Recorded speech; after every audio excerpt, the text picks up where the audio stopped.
Hello, world. Patricia, O'Connor, and Frida, Reba, Darcy here.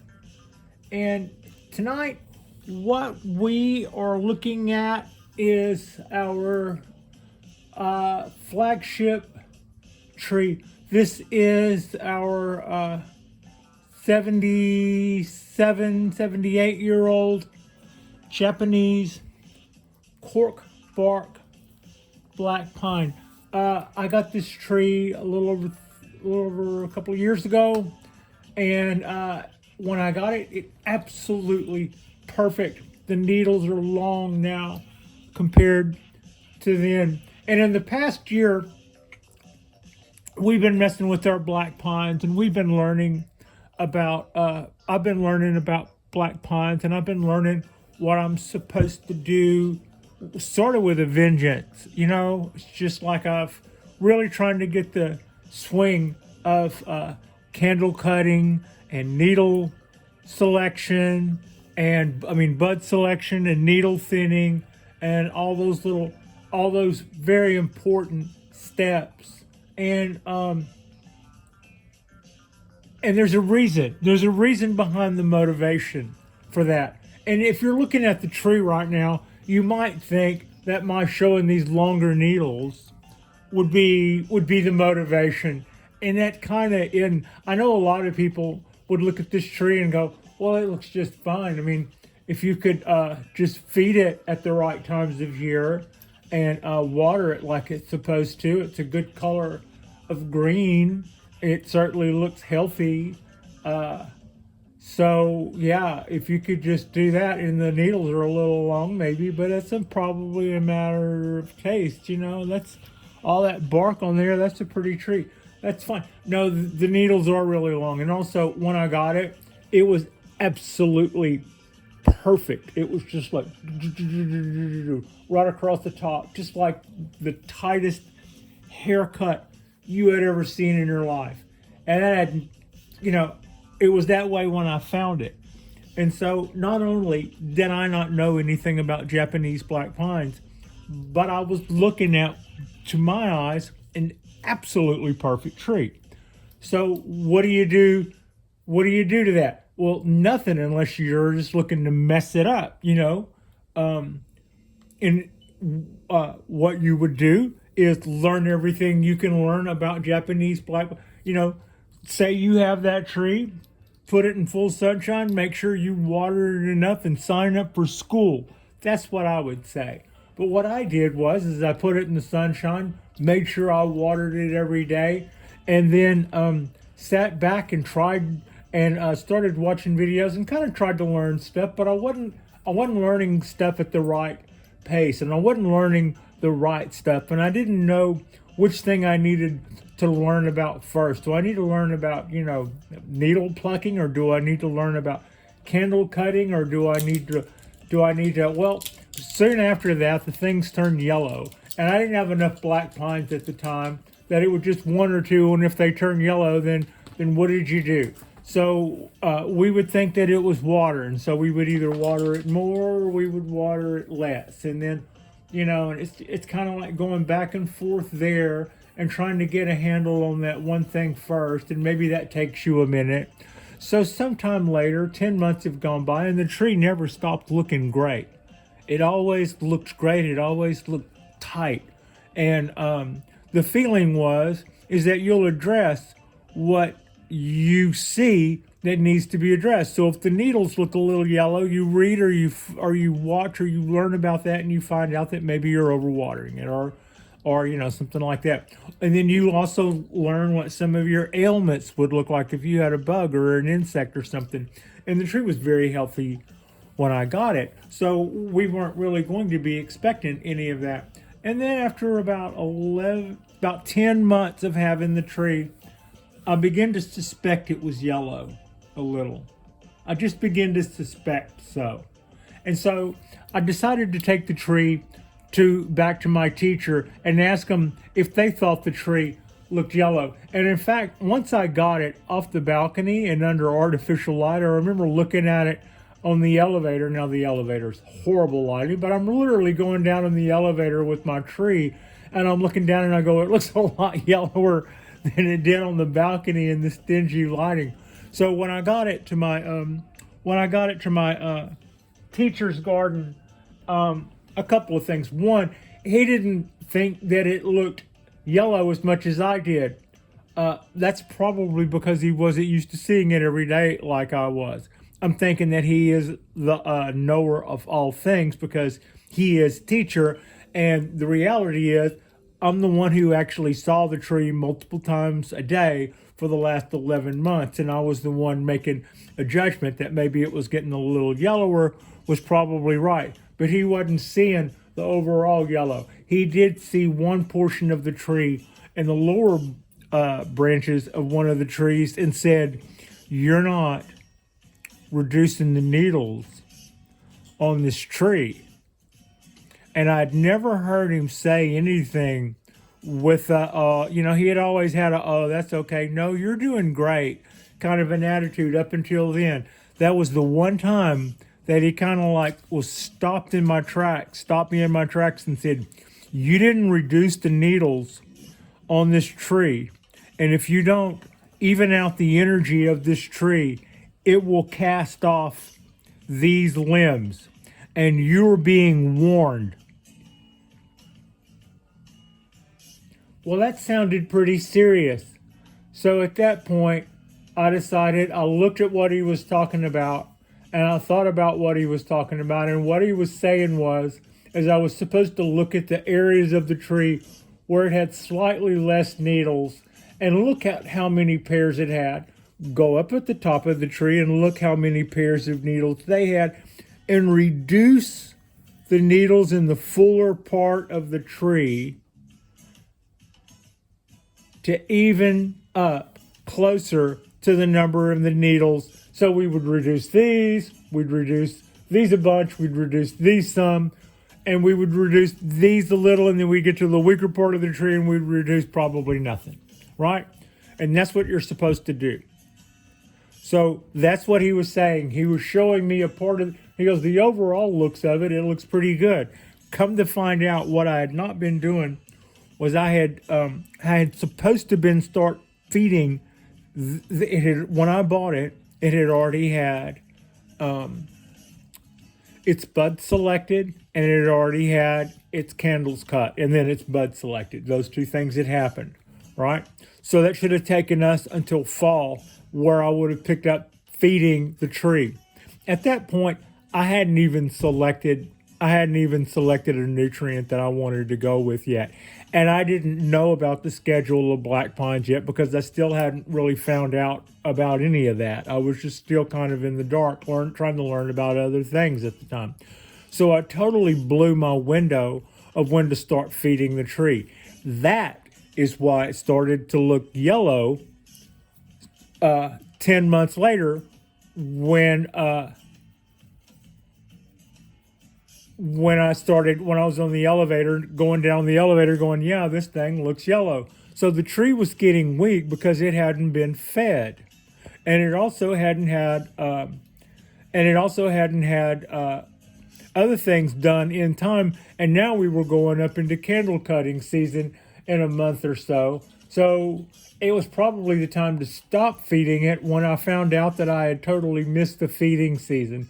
So now the tree is a Japanese cork bark. They're a little finicky. It's also an aged tree. It's, was 75 years old at the time. And so that was like a couple of strikes going right there. And I didn't realize that I was messing with dynamite. And by dynamite, I mean, I thought cork bark was just kind of like having freckles or something. I thought it was just something that doesn't, it's a 1 in 1,000 or something, right? I didn't really think it was a big deal, but it really does affect their health. And you really have to, you can't, there's certain things you can't do with these. So going into candle cutting season, I went through and cut all the candles like I was supposed to, trying to be a good little soldier, still not knowing anything. And I probably, for somebody who was cutting candles, I probably did an okay job at that. But that was exactly the wrong thing to do. You don't cut candles on a cork bark. pine every year. You skip years, especially on older trees. You on older trees you judge whether or not you're doing the candles or not from what I gather. So then that was strike two. So we had a weak tree. I'd been told that I needed to even the tree out, or I was going to lose some lower portions of the tree, and I had a season to do that because the tree was already showing its preference for killing off that part of the tree. So it was at that time that this tree took ill, and the whole thing turned orange. I mean, it was almost red. I did what I considered an emergency repot. Some of y'all that have been watching for a while will remember that. I cut off roots. About this much of the roots on the bottom were dead, causing a blockage, and it was killing the whole tree. So I don't typically believe in what I call emergency repots, but I did have a major blockage going on down there, and I dug up the tree and took care of that. And then in that same time, because I didn't know what was going on with the color of that tree, I did kind of pull my finger out a bit and learn about the different treatments that I should have been doing, and found out about twice a year systemic treatment, and then found out a little bit something about what the feeding schedule was. But the damage was done, and I was already told at this point. So let's just get back into. As soon as I repotted the tree, removed the dead roots off the bottom, obscured the blockage, and repotted the tree, it didn't act like a repotted tree. It started recovering rather quickly. And it was right after that I picked up some tips on BioGold. And then as soon as the tree began to recover some, we had our watering down pat. And I knew that it was taking up the water like it was supposed to, and it was pushing out new growth. I started feeding the tree again, but that meant we came back around. Now that I'm feeding the tree, we're coming around to the time of year when it was candle cutting and needle pruning and all that stuff, and it's off the table. All of the things that I needed to do and that I was told, that I was kind of called to the carpet on, and all of that is off the table for me because of the overall health and condition of the tree says no. So the only thing we could do is continue to feed the tree, water the tree, and try to even out the needles lightly. I would just go through and take out the descended needles, the ones that were a little extra long that came out really easy, and try to even it up some. But doing a big needle reduction on this, doing a big candle reduction on this, doing any of that stuff was totally, after the year we had last year, none of that stuff, plus the repot, plus the 1 foot near death, none of that stuff was on the table for us. So as a result, having been told if we keep going down the road the way we're going to go off a cliff, and that is what a cliff looks like. So those of you who have Japanese black pines and you're thinking, what will happen if I don't reduce? What happens if I don't go through and even out the needles on my tree to even out the energy on my tree? Then your tree will decide to cast off parts of its lower branches. You can go out into your neighborhood and look at a pine and see it do that in the wild. The lower branches that are getting slightly less light are producing slightly less, or just on the bottom, it wants to be a tree. And this stuff is gone. It is well and truly, this is future gin. I think if I knew a little bit more, I would probably go ahead and have the pruners out and start snapping all of this stuff off and start ginning it. But there's still a few green needles here. There's still a few green needles here. There's still a few green needles here. And so we haven't played this all the way out yet. But there's nothing on my end to do. this isn't this isn't a root problem. This isn't an insect problem. This is the tree deciding that it no longer needed that part of the tree. And in order for me to keep that part of the tree, I needed to do a very good and thorough needle reduction on this whole tree so that it would lose enough needles to where it would rethink its idea to give this up.